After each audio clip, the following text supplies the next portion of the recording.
I am in the border area of two of the great powers of the world we live in, China and Russia, and I am in a city called Manzhouli. It is a city that has a reputation for being quite tacky, extravagant, or bizarre. Let's find out about it. As always, let's give some context. This city has 55,000 inhabitants and is located in the province of Inner Mongolia, right on the border of Russia. And at present, it is something of a Gibraltar for Russians. That is, Russians come here to buy cheap goods and then resell them back home. Although that was before the pandemic, of course. At the moment, the Russian border and the border with all other countries has been closed since the 28th of March. This city, in its practical totality, copies the Russian architecture in all its buildings. It is like a Russian city inside China. See the giant Matroska doll on my back? This is my hotel. It's called the Matroska Hotel, and it was built in the year 2018.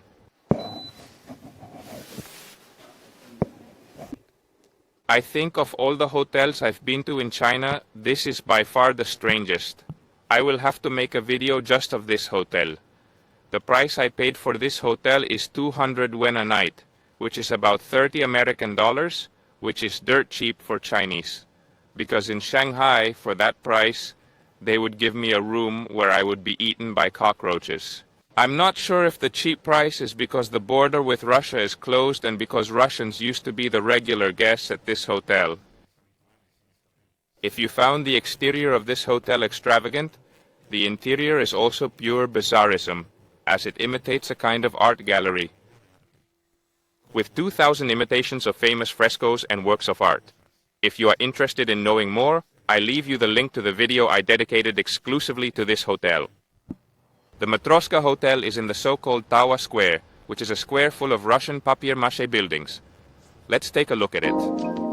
In Tawa Square they have taken their obsession with Matroska dolls a bit far, as there are hundreds of Matroska dolls of different sizes, as well as a Russian circus, currently closed due to the coronavirus, and other buildings copying famous Russian buildings.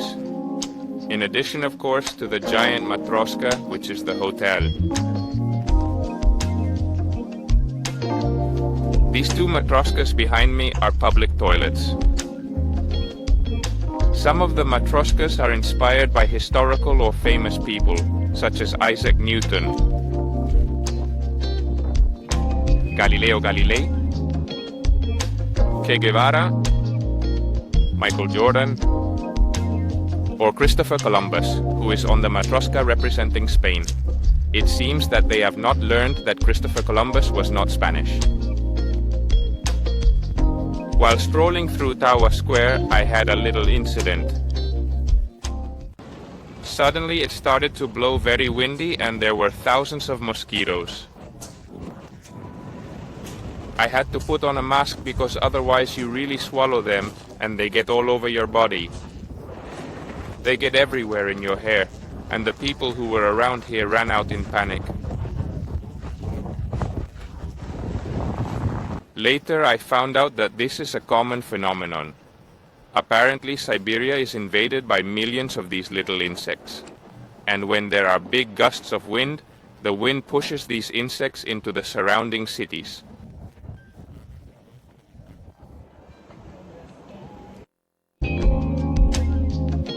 After the mosquito apocalypse, I moved 2 kilometers towards the city center.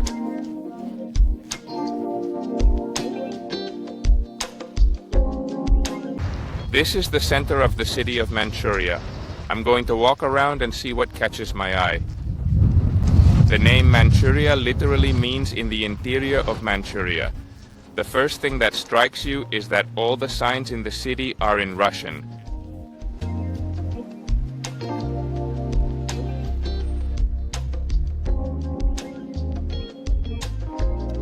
The third thing that catches my eye is that the city is full of statues.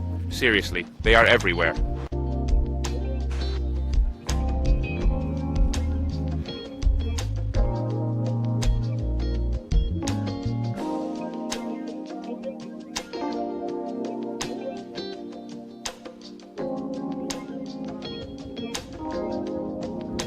And of course the architecture is striking, completely unlike any other Chinese city.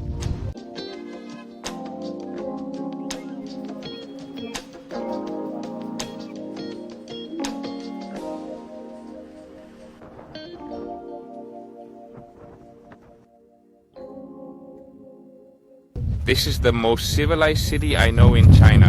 Everyone stops at crosswalks. Compared to other cities of its size, Manchuria is a city that is quite busy.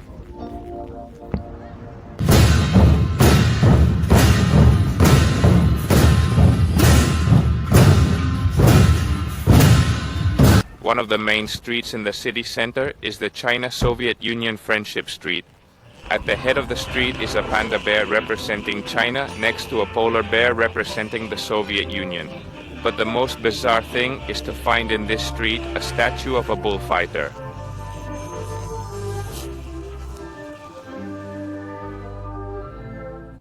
Of course, Manchuria is full of Russian restaurants. I have chosen one called Luguli or Rublo. Let's have a look at the dishes. Borscht soup, the very famous beet soup, I give it 10 out of 10. Solyanka soup with pickles, mushrooms and cabbage, I give it 9 out of 10. Kolbasa, this pork sausage was a bit greasy, so I'm giving it 5 out of 10. Shashlik, this kind of kebab with Siberian pork, was spectacular. I give it a 10 out of 10. The very famous pod shoeboy salad with raw herring and vegetables such as potatoes, carrots or beets, I give it 8 out of 10. Russian deep sea cod from the Baltic Sea, I give it 9 out of 10. Caviar. As I am poor, I ordered the cheapest, so I give it a 7 out of 10. Lepeshka, this kind of Russian pizza was a bit sweet, so I give it 6 out of 10. I'm driving right now on the road leading to the Russian border. We can see that this is absolutely surreal. There are 6 lanes on this highway and there is absolutely nobody. It looks like these North Korean highways where it's all empty, no cars, even though the highway looks like it's absolutely glistening. This, of course, is because the border is closed right now. But I'm going to go over and see if the guard will let me through for Russia. I'm going to speed up the camera to see if any more traffic comes into view as we get closer. In the background you can see an oval building under construction. This is done a lot by the Chinese and they are lookouts so they can look at the country on the other side. I will not be able to go beyond this point. What's beyond the gate, this one behind me, is Russia. It's Russia. I've just discovered a sort of duty-free zone border shopping mall bar. Let's see what stuff they have over here. There's some security guards around here looking at me and they look pretty scared. They're thinking, holy shit, this is a crazy Russian who just jumped the border and is bringing the coronavirus back to us. In fact, one of the worst coronavirus outbreaks in China was on the China-Russia border because of cross-border movements. Here is a gate that symbolizes the Chinese gateway. Behind this gate is a fence, Melilla-type fence, with spikes and spikes.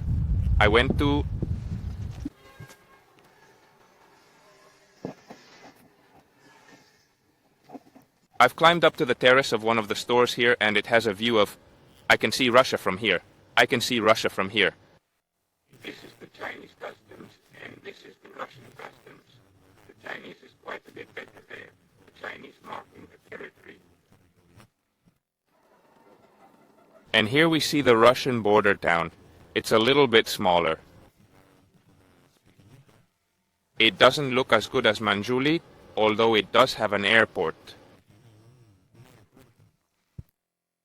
I think the Russians on the other side will look with binoculars towards China and will be flabbergasted to see giant thorns. As night falls, I head back to the city center to discover the nighttime vibe. Manzhouli at night is a very attractive city because all the buildings are illuminated and there is a lot of night activity.